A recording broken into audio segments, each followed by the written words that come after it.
Warning, the following episode is rated R. Don't let the title fool you, we do go that far. Here is my top 3 Land Before Time reviews. Number 1, Jaimetud. This one is different from the rest. It doesn't actually feel like a review, more like just a guy sitting on his couch watching the boob tube. A full rounded video is when you forget you're watching one and you're enveloped in the story. Thank you! Thank you!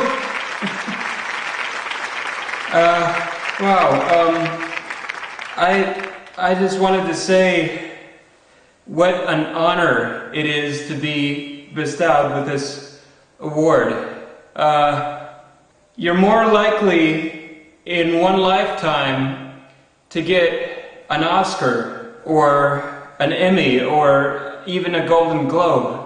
But the award for having the greatest Land Before Time review out there really comes once in a bright circle. So I want to thank everyone. I want to thank Mom and Dad. I love you guys. I want to thank Robert Million for this award. Daikun for making this whole deal possible. I want to thank the folks at thatfellow-in-the-coat.com for being my most avid viewers. I love you guys. And the folks at That Guy with the Glasses, thank you for them! The movie sucks! He lives the life of an average Joe, and for that he don't need to practice. He lives the life of an average Joe, 'cause that's the best for him. Hey there folks, Jaimetud here. Well, the holidays are over and they were certainly fun while they lasted, but I'm in the mood for something a little different. You may remember a while ago I made a list of my top 11 best scares of childhood, and I still stand by that list, but it wasn't long until after that I sat back and I realized, wait a minute, I left something out. Well, it's not even close to October yet, but since you guys have been so good, I'm going to give you another list early. And this time I'm not just going to focus on my opinion. So, here to join me is Mr. Huey Toonmore of Huey's Animated Movie Reviews. Hey everyone, Huey here. Now, Huey, I know you're really big on animated movies and all that, but let me ask you one question. You think you got what it takes to give a guy like me a big scare? Hey, just because I'm the animated movie reviewer doesn't mean I only like animation. I've gotten plenty of scares in my childhood from movies, TV, books, video games, and rides at theme parks. And today, I want to share those old fears of mine with you and everyone watching. Of course, I'm sure you have some scares from your childhood that you left out in your last video. Oh, plenty. And that's why we're here, to count down the stuff that I forgot and you've got to add.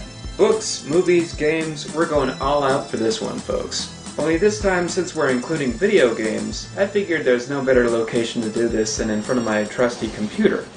So, once again, grab a blanket, Or a scarf if you've got one. and come right back, because this is the top 11 next best scares of childhood. Creepy creatures, like in the movies I see. Creepy creatures, but they're not on TV. They're right next to you. They're right next to me, and I like them, like them, like them. They're as real as can be.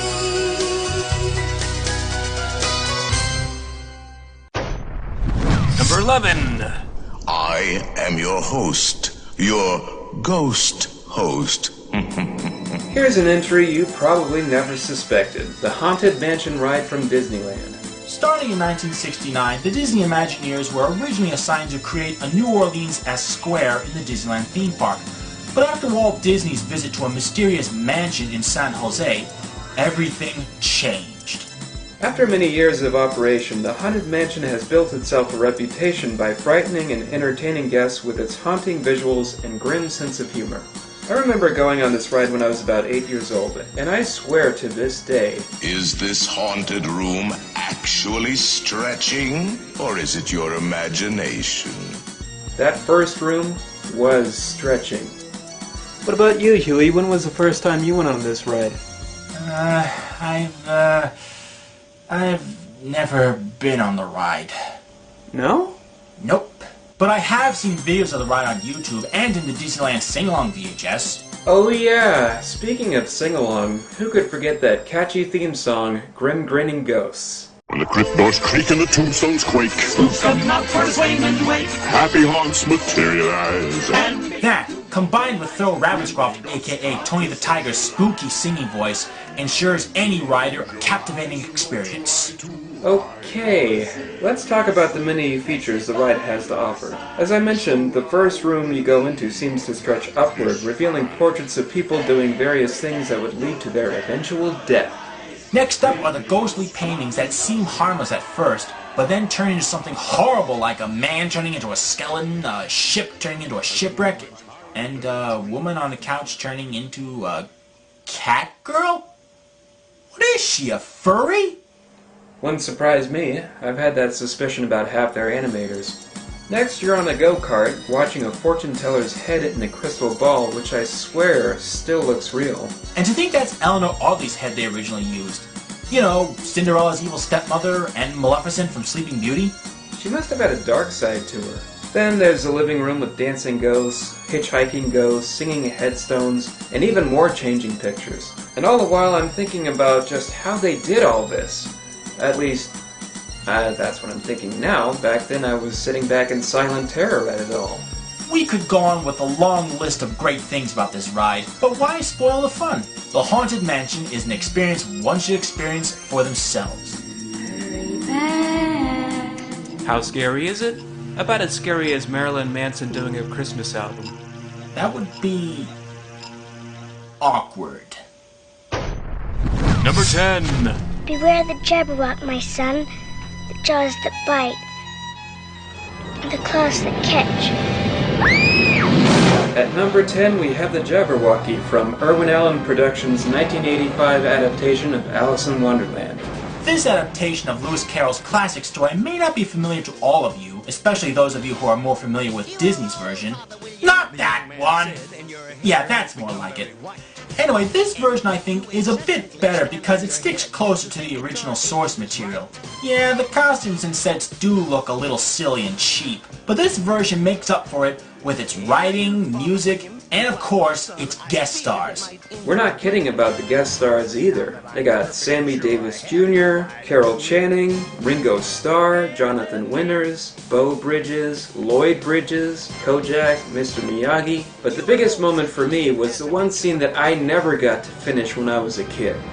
See, this movie was another one my folks recorded off the TV set, but since it was a two-parter and they forgot to record the second part, I never got to finish it. The Jabberwocky would pop up at the end and I'd always get that freeze frame on Alice's terrified face with the "to be continued." But not today. Today, through the miracle of the internet, I will finish watching that scene and solve the mystery that has haunted my childhood. Ready to watch, Huey? Ready? Don't see what the big deal is.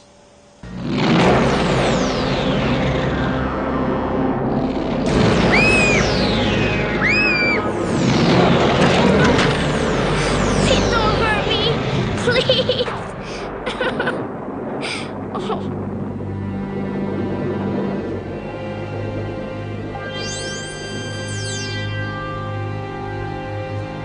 What? He just disappeared? I waited 23 years for that and he just disappeared! Oh, calm down. He reappears in the special several times, I might add. Okay. I'm sorry, man, but I really don't find this scary. No kidding? I mean, he just basically popped in like that and was like, boo!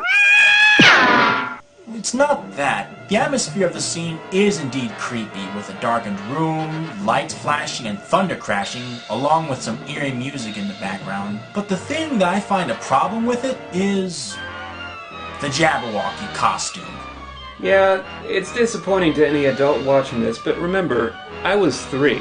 Still, the fact that they kept me in suspense for that long has to amount to something. Well, thank you. I'm glad someone appreciates me. Yeah, I mean, it just looks like a guy in a dragon costume. Compared to the original book illustration, this Jabberwocky just seems too basic. Original book illustration, what did that look like? Take a look for yourself and you'll see what I mean. That which spawned from the mind of a man who spited higher mathematics sure is worth crapping your pants. The scarometer says, like finding out the big ugly school bully really had a crush on you. Is there something you want to talk about? No! Number 9.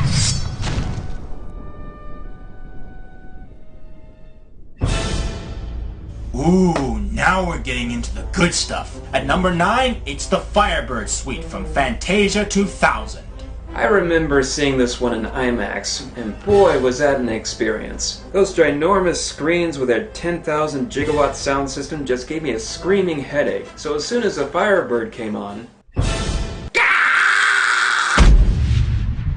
Ugh! Hope it grows back. Anyway, yeah, the Firebird isn't just scary. It's awesome! I mean, it's a giant eagle, made out of molten lava, and everything it touches, it destroys! And all it wants to do is kill the little forest nymph that disturbed its hibernation. So you're saying that you would put this guy above Chernobog? Not exactly. Let's compare. Chernobog is basically the devil, meaning he's a force of evil that destroys for pleasure. Whereas the Firebird is a force of nature to be reckoned with, seeking vengeance. The animators for the suite were inspired by the eruption of Mount St. Helens in 1980 and the destruction it caused to an entire valley. But eventually, over time, the valley was restored to its former beauty, just like what happens at the end of the suite. Which just goes to show, even if you're into photography, you never know who you might inspire. I think it's also worth mentioning that the original ballet music by Igor Stravinsky fits the scene perfectly, even if it doesn't follow the same story. I mean, listen to this music, doesn't it sound like destruction to you?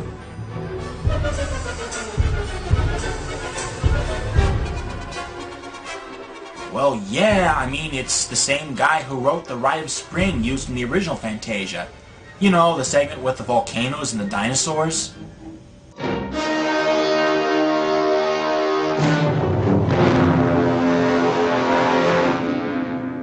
Oh. Yeah, it's been a while. The Firebird, bringing new meaning to the term Mother Nature's Fury. How scary is it? About as scary as shaving with a belt sander.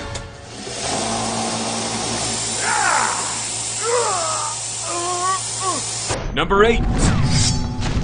They searched the ruins, but there was no sign of Karen. The Watcher in the Woods. How could I have forgotten about this movie the first time around? Huh. I've never heard of this movie. Well, there you go. Everybody else did. Straight out of Disney's infamous Black Period, this movie deals with a family moving in with an elderly woman who lost her daughter in a mysterious accident many decades ago. And there's something going on out in those woods that just might have the answer to what happened on that fateful night. It lives out in those woods. But I've still never seen it. No? Alright then, watch the trailer. Look closely. What do you see? What do you think you see? What does it mean? Where does it begin or end? And who knows the answer? The Watcher in the Woods. You sure that was Disney and not some art house horror movie company from the 70s? Yep, it's almost like they were trying to appeal to that crowd. While almost entirely overlooked, this film managed to gather up a small cult following. But to me, it was one of those movies that has those many vague details, like, hey, what was that movie again with that girl that had that dog, and she named it Narek because it was Karen written backwards? What was that called again? Oh yeah. While not exactly for younger children, Watcher manages to be cold-bloodedly frightening and yet still be considered a family film. It has many of the necessary scare elements, like the supernatural, cult-like proceedings, and an all-around cold atmosphere. But it doesn't have any of the sexual, ultraviolet elements that alienate younger viewers. Not to mention, this movie also featured the swan song performance of Miss Betty Davis as Mrs. Aylwood, the old lady whose daughter disappeared. It's surprising to think that the woman who was once considered one of Hollywood's hottest actresses could chew up the scenery with just how creepy she looked. I don't know, maybe it's those Betty Davis eyes. Her hands are never cold. She's got Betty Davis eyes. What sort of person are you? Do you sense things? On second thought, keep the house.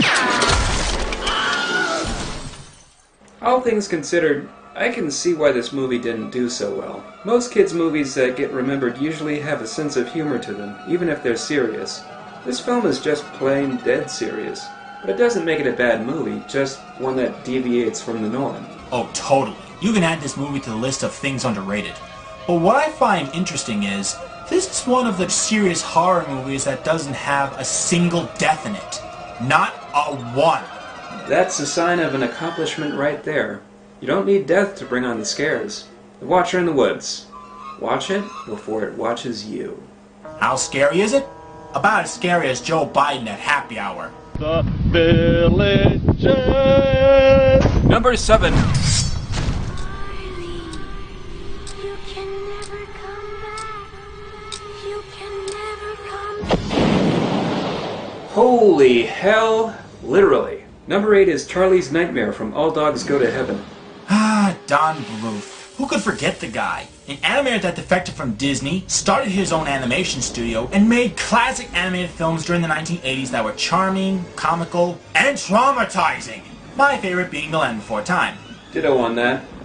But as fun as that movie was, it never had a scene quite like this. This scene is another case of surprise scariness in an otherwise happy and emotional kids movie. But it does prove to be the perfect contrast to everything else. What's mine is yours. What's yours is mine. The more you share, the more the sun will shine. For what it's worth, hell is frightening, but it has that exquisite Don Bluth detail. I'm surprised this wasn't a level in Dragon's Lair. So how did we get to this scene? Well, here's a quick recap. After getting bumped off by his business partner Carface, Charlie winds up in heaven, but is not happy at all. So he comes back to life against the will of a whippet angel who told him that he may never come back. And everyone knows if you're not going to heaven, chances are you're taking the escalator down, if you catch my drift. Escalator? Try bolts of lightning that zap you, a giant friggin' tornado that sucks you in, and the ground crumbling underneath your feet, then dropping you onto a skeleton boat on a river of molten lava, only to be greeted by a giant winged demon that hisses right in your face! That was sarcasm. But now that you mention it, what is that demon supposed to be anyway? I think that's supposed to be a version of Charon, the ferryman from Greek mythology who takes the newly dead to the underworld. And if you think he's bad, take a look at what the devil looks like. What the big winged cat dog thing with the big cat breathing at the Behold, Mephisto! So the devil dog blasts out mini devil dogs who pounce all over our hero and try to chew him into bits. The boat sinks and Charlie wakes up to find out it was all just a dream. Whew, thank God. But it certainly was enough to make you believe in God. In actuality, this is one scene I consider to be a throwback to the Disney classics. The way the devil makes his appearance to me bears a strong resemblance to Maleficent's dragon transformation at the end of Sleeping Beauty. But I admit, Don Bluth did a really good job using that idea. I know people to this day who are still afraid of this scene.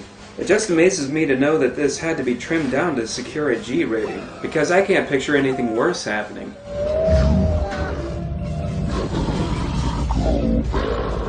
How scary is it? About as scary as... I'm a carrot. Number 6. Back for more? And now we've got the first video game on the list. Number 6 is one of the greatest puzzle games ever made. The Seventh Guest. I've never played this game before. Then watch and learn. Released in the early 90s for the PC and later for other systems, The Seventh Guest had you assume the role of an unidentified man stuck in a mansion built by Henry Stoff, an insane toy maker who trapped children's souls into toy dolls. 6 guests came before you trying to figure out the mystery behind Stoff, and not one of them left the house alive, which would make you... The Seventh Guest? Bingo. To be honest, this game does look interesting. The graphics are impressive for an early 90s FMV game, and the atmosphere certainly seems creepy enough. What do you have to do in it? Solve puzzles. Bizarre, macabre puzzles. Every room in this house has some sort of puzzle in it, and in order to get out alive, you need to use your brain power.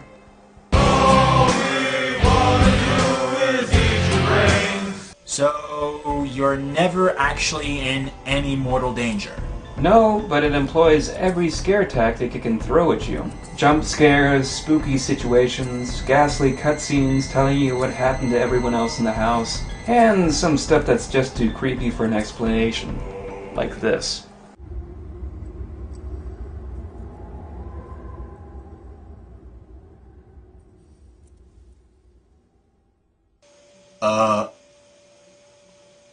Who is that? My point exactly. Definitely one of the classics of the FMV era, this game was among the first to feature live actors in a virtual atmosphere. So it's a lot like Myst, only with more mature elements and a dash of the Haunted Mansion mixed in. Definitely. This game used to drive my mother crazy. I remember when we first bought a multimedia CD-ROM kit around 1993 and this game came with the package. One of my favorite cutscenes was a painting of a woman getting stabbed, and my mom was like, "Oh my god, you can't play this game anymore, it's too violent, you can play this, ah!" Just kidding, Mom, I love you. Moms. Can you blame them? I mean, look at the front cover of the game. It doesn't exactly look like a funhouse to me. I actually know the guy who designed the game cover. You do? Yeah, he's a graphic designer, very professional. The guy's got many talents. He even comes over for house parties sometimes. I gotta come to one of these house parties. A lot of talented people worked on this game. It's even got a full soundtrack from gaming music legend The Fat Man, who worked on other such classics as Maniac Mansion, Wing Commander, and Zombies Ate My Neighbors. Nice. Gotta dig that spooky music. So, what else is worth mentioning here? I just wanted to mention that I never finished this game. Not because it freaked me out, which it did. It was this damn microscope puzzle. Basically, you have to play a game of attacks against a computer, and I swear, it's impossible. There's no strategy, no set answer, and I swear this game can read my mind. I even looked up a walkthrough online and the walkthrough said good luck. Wow. If somebody told me this game was designed by a madman, I'd be convinced. How scary is it? About as scary as a Pauly Shore marathon. You are a glutton for punishment. Number 5. I believe I'll lock you in the tower for a few years till your head is ready. And then I'll take it. From the whimsical yet frightening mind of L. Frank Baum, at number 5 is Mombi from Return to Oz. Everyone's favorite sequel/non-sequel to The Wizard of Oz proved to be just as fantastic, but far more frightening. Almost entirely thanks to this gal who makes the Wicked Witch of the West look like Hermione Granger. Mostly because this movie actually sticks a lot closer to the original books than the 1939 musical classic did. So, now for the plot of the movie. Dorothy Gale finds herself back in the wonderful land of Oz where the Emerald City lay in ruins, the people have all turned to stone, and a wicked gang known as the Wheelers roam the streets. And the ruler of this once beautiful city is Princess Mombi, a wicked sorceress that is able to switch her head with a dozen others so she can be a different kind of beautiful every day. Wow! Talk about the ultimate plastic surgery. Didn't Cher have something like that at some point? I don't know, maybe it's just the costume. So she locks Dorothy in a tower so Mombi can take her head when she's full grown. Yikes! Off with her head! And since clicking her heels isn't an option quite yet, Dorothy has to make a flying animal out of everything in the room. Only problem is, she needs the powder of life. That's the good news. Bad news is, the powder's locked up with Mombi's original head, and she carries the key to the cabinet on her person at all times, even when she's asleep. It's not watching Dorothy steal the key that makes me nervous. Rather, it's the cabinet that keeps the severed head. How about the fact that it's still alive?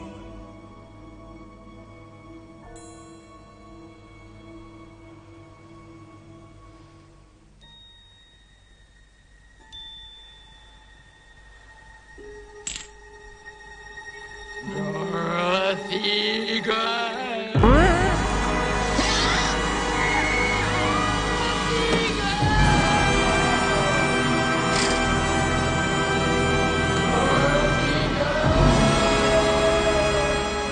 This is Oz?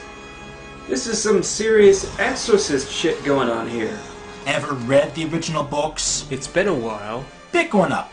Trust me, you'll be in for a surprise. As for this scene, it's intense, but I'm not really all that scared of Mombi. Now the Gnome King is another story. Ah yes, the man brought to life through the magic of Will Vinton. What about him?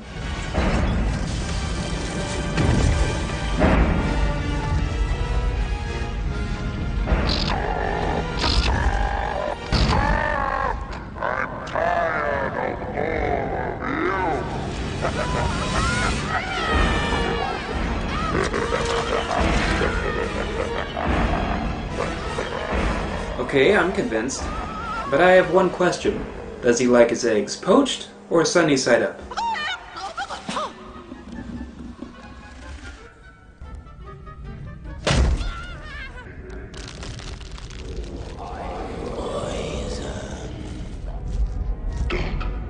You know that eggs are poison to gnomes. All too easy. How scary is it?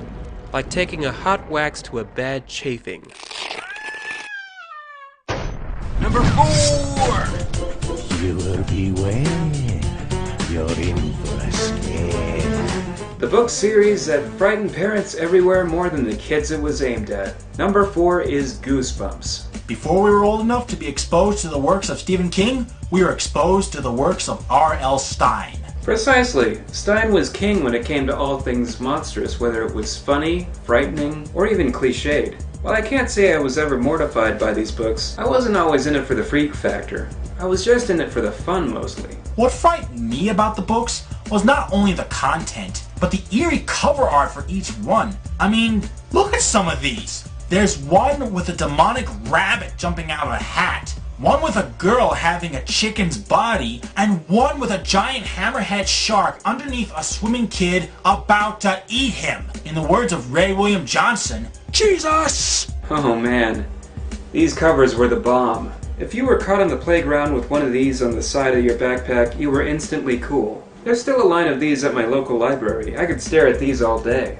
I don't have the book, but one of my favorite covers was the one for Calling All Creeps. I mean, just the thought of seeing kids in a phone booth transforming into giant purple lizard people, and then using the phone to call other people in order to build an army of more lizard people, is just so damn creepy. And awesome. Can't blame you there. A lot of these stories were memorable, like Monster Blood, The Haunted Mask, Piano Lessons Can Be Murder. I think one of my favorites was always My Hairiest Adventure, the one where the boy keeps on growing hair and it turns out at the end of it all, he's really just a dog. It's not scary, but it was funny. My favorite stories were Trapped in Batwing Hall and Night of a Thousand Claws from the Give Yourself Goosebumps line, sort of like a horror version of the Choose Your Own Adventure books. And who could forget the infamous television series based off the books?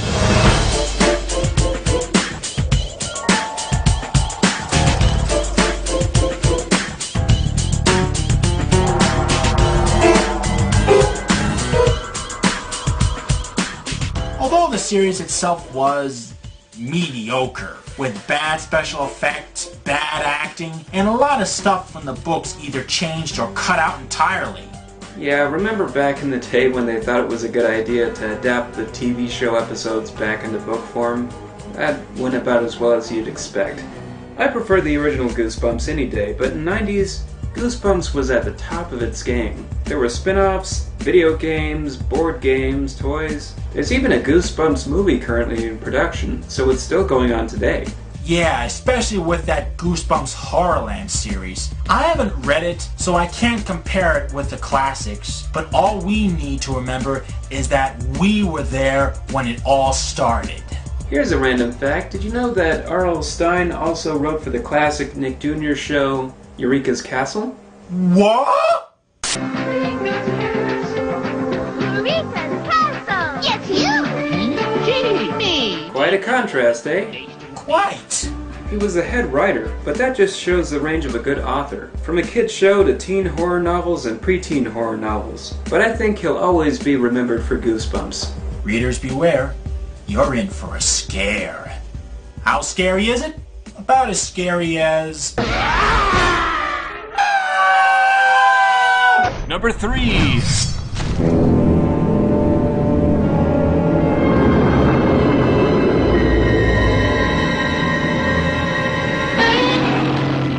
Oh yeah, that's right. We're done with the bush leagues. Now we're on to the majors. At number 3, we've got the terror from the land of the rising sun, Godzilla 1985. Now, I never was a Godzilla fan, but I did have one friend of mine who was a huge Godzilla nut back in the middle school. So I wound up watching a ton of these movies, but never this one. More or less, Godzilla has a reputation that's hard to beat, and this movie is pivotal in that franchise. Yep.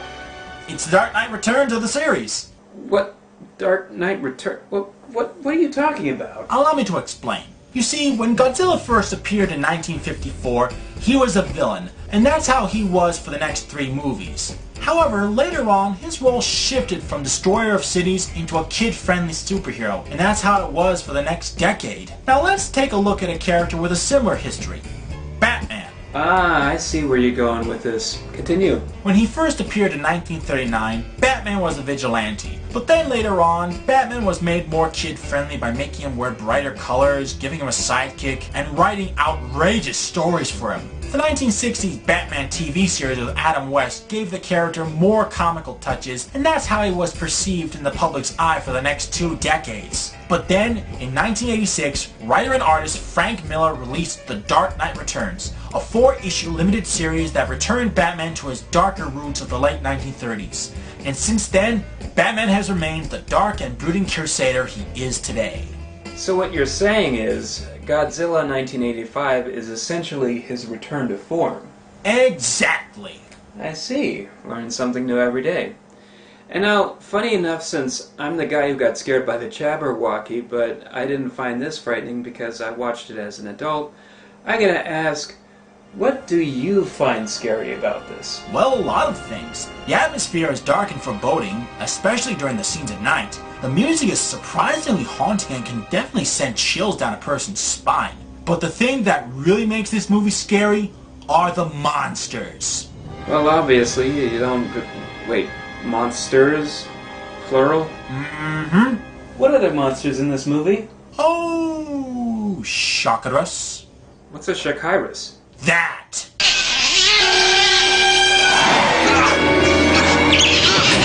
The thing's coming for me in my nightmares tonight. You think that's bad? Check out what it did to one of the sailors earlier. Okay, nightmare food. Anyway, let's talk about the big G himself, Godzilla. What's to talk about? 80 meters high, stomps through town, radioactive breath, practically unstoppable, missiles can't kill him, tanks can't destroy him, and lightning just powers him right back up again. So while I missed out on watching this movie when I was really young, it's no wonder why Godzilla remained a force to be feared. What really scared me about Godzilla in this movie were 3 things. 1, the suit. This has got to be one of my favorite Godzilla suit designs in the franchise. This look reflects the destructive behemoth he has been since 1954. 2, his roar. You guys may be familiar with the more higher-pitched roar Godzilla had back during the 60s and 70s, but in his first film appearance, his roar was a lot deeper and more ominous. When I was young, I was used to Godzilla being a hero and having the higher-pitched roar. So when I first heard this...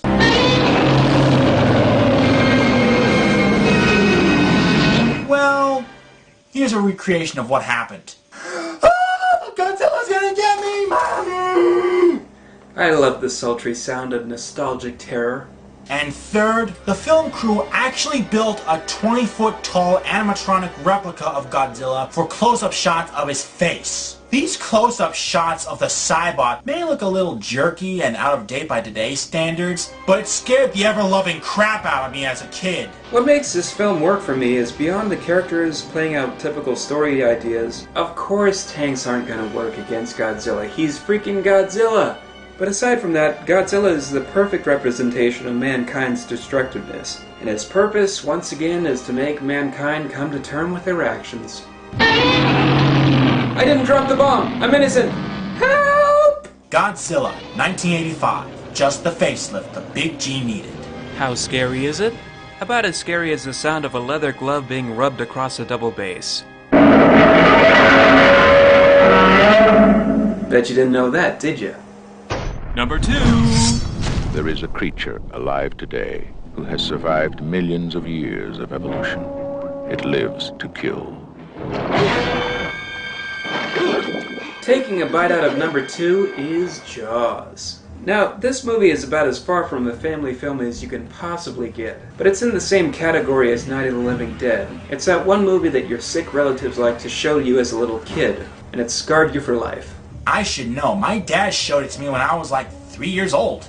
Your dad showed you this movie when you were 3? Yeah, my dad showed me a lot of dark movies when I was young. The reason this movie is scary to me is because, well, it could actually happen. The movie is based off the novel by Peter Benchley, who was inspired by a series of shark attacks along the coast of New Jersey that happened between July 1st and July 12th of 1916, in which 4 people were killed and 1 was injured. Ironically, the author later regretted writing the novel after it had spawned a legacy that this film was a part of, and felt like people were now unfairly afraid of sharks. There's a million things you could die of first before a shark gets to you, but it's a gruesome way to go.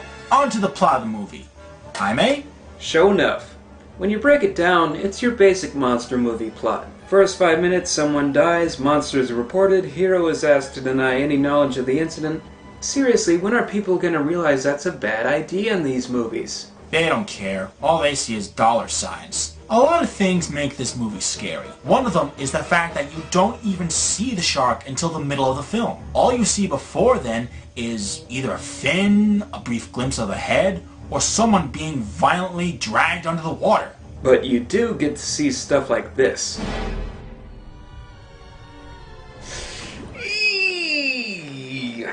And this. Damn! And yet somehow the effects look a whole lot better than Jaws 3D. Oh yeah, that looks real. Plastic, right? But the most important element in the movie is the infamous theme conducted by the legendary John Williams that plays just before the shark attacks. Whenever you hear those 2 notes being played, that can only mean one of 2 things. Either there's a shark nearby, or you're almost out of corn pops. I gotta have my pops. And when you finally do see the shark, it's totally unexpected. I can go slow ahead. Come on down and chum some of this shit.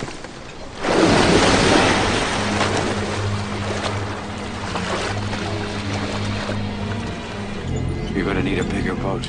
Now see, there's that famous line. It's so simple and yet so effective, but it was made great by a great actor and an even greater director. Now here's one scene that's made scary when you compare it to our knowledge of sharks today. Towards the end of the movie, the shark actually manages to jump out of the water and slam into the back of the boat, causing it to sink. Back then, we thought something like that could never happen. But a few years ago, scientists and photographers discovered that great whites actually possess the ability to launch themselves completely out of the water in order to catch a meal. Only in the air, though. Sharks have never been known to attack boats. But boy did that scene freak me out when we saw it in class. They let you watch Jaws in school? Yeah, it's like, what were they thinking? On the other hand, we did get to watch Clash of the Titans. Shake it like a salt shaker. Shake it like a salt shaker. Shake it like a salt shaker. Shake it like a salt shaker. Pop it till you percolate. First food on, do it, no time to wait. You didn't complain about that, did you? Hell no. Also, one of the scariest scenes in the film doesn't involve the shark at all. Hooper takes Brody out onto a boat in order to go night fishing for the true monster. They soon stumble across the boat of Ben Gardner, a local fisherman who had been out hunting for the shark himself. Hooper then takes a dive in order to find proof of the real shark's attack, and he does so in the form of a large tooth embedded in the hull of the damaged boat. This scene is classic Spielberg suspense right here, all the way. No shark, no putting the heroes in actual danger, just pure suspense. Yeah! Ew, that bloated stare makes him look like that witch from the Dark Crystal. In reality, this scene was added in after post-production in order to get one more scare out of the audience. And after a test screening, it worked. But you know what else worked on me even better? The scene where Quint gets it.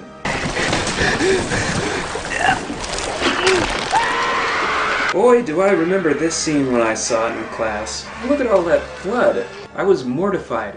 At least he went down swinging. A hero's death, folks. Jaws. Let's hope old Bruce here doesn't show up at the beach anytime soon. See it before you go swimming. How scary is it? About as scary as swimming out in the ocean only to discover that there's a shark swimming right underneath you.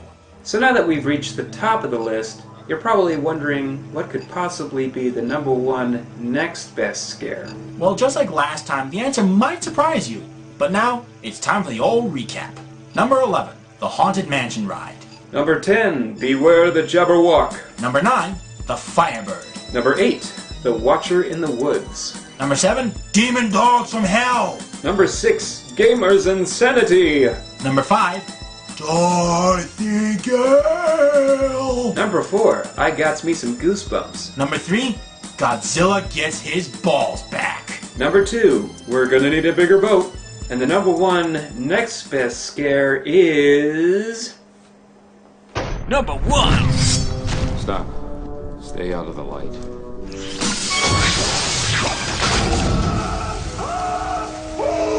The Indiana Jones Trilogy. Yep!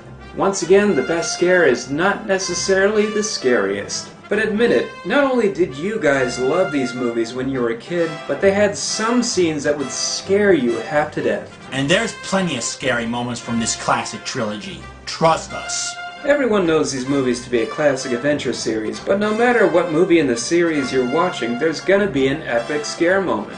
Preferably with a few little scares in between. Yeah, like the one scare from Last Crusade. You know, when Indy's finally reached the Room of Grails guarded by the Immortal Knight. Yeah, and then Elsa and Donovan come in, and in order to find the Holy Grail, they have to use their best judgment and choose from all these goblets. Donovan chooses the biggest and most beautiful golden cup in the room and drinks from it. Then suddenly, this happens. What is happening to me?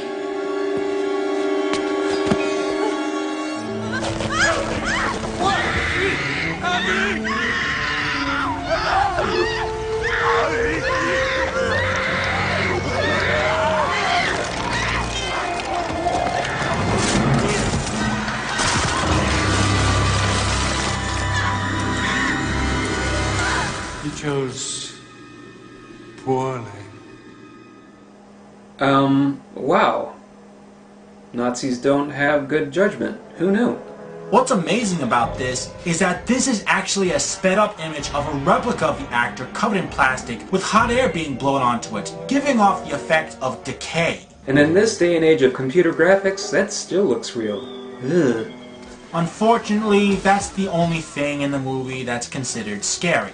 Well, that and the snake puppet at the beginning. But if that doesn't scare you, perhaps you're more the human sacrifice persuasion? Remember the Temple of Doom? Oh god, dude. No. No, please, please, don't show that. I beg you, dude, don't show me that scene. Yep, we're going there. Oh my god. Oh my god.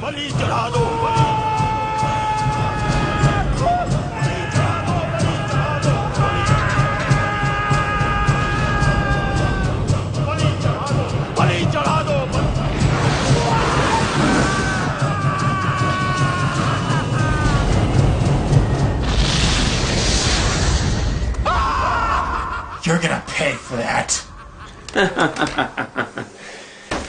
You asked for it, Toon Moore. Top 11 next best scares. You should have seen that coming. Oh, yeah? Well, I've got something to say to you. What? Dinner time!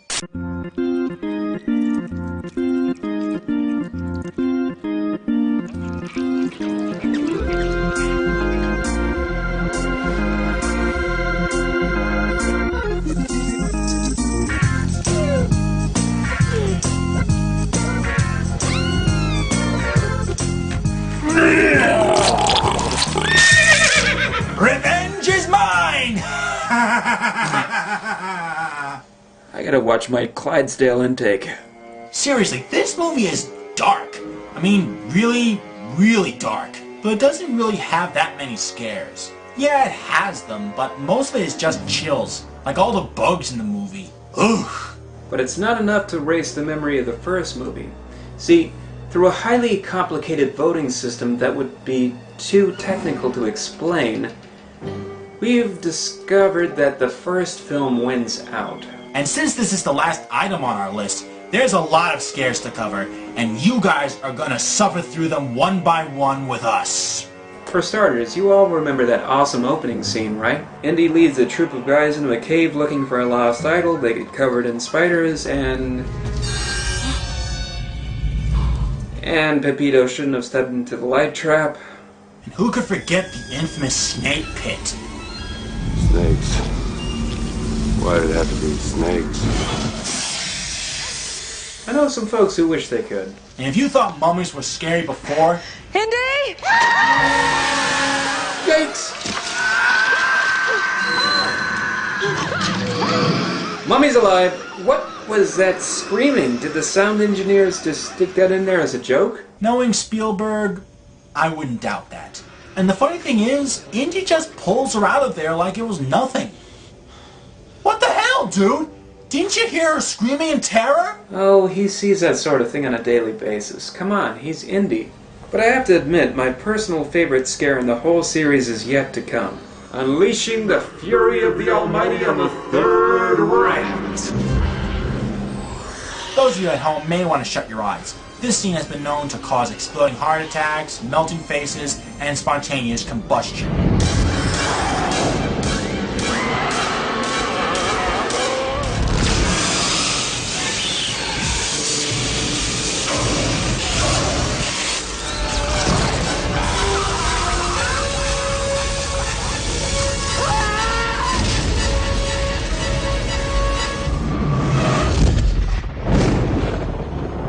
God, I'm wearing sunglasses. Not only is this scene classic, but to me it was also one of the most disturbing. But now, I just love watching Toad get it, because he's such a scene-chewing villain throughout the rest of the movie. What a great payoff. So all in all, Indiana Jones wasn't known for being a scarefest in particular, but the rest of it was action, adventure, and just plain fun. And like before, we believe that fun is important when determining what a best scare of childhood should be. But before we end this, I want to address one last quick thing. Yeah, what? It had to be mentioned. The Kingdom of the Crystal Skull. Screw the haters! Yep, screw them all. This movie could be debated and debated endlessly. But remember this. I guarantee you, 20 years from now, some kid in this movie-going generation is going to grow up and come up with their top 11 list of best scares of childhood, and they will remember this!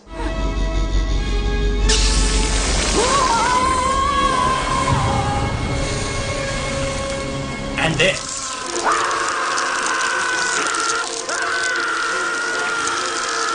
And this!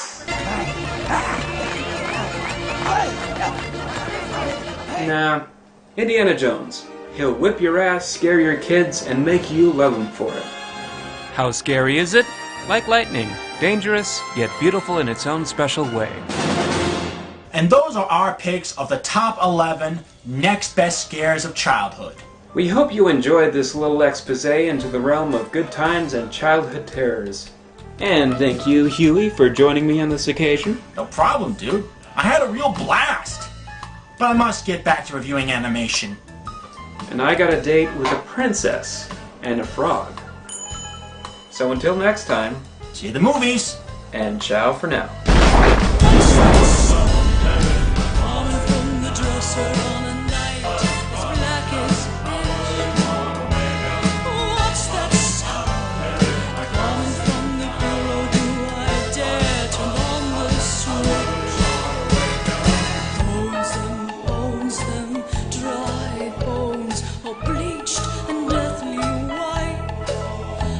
Skeletons in my closet, rattling tonight.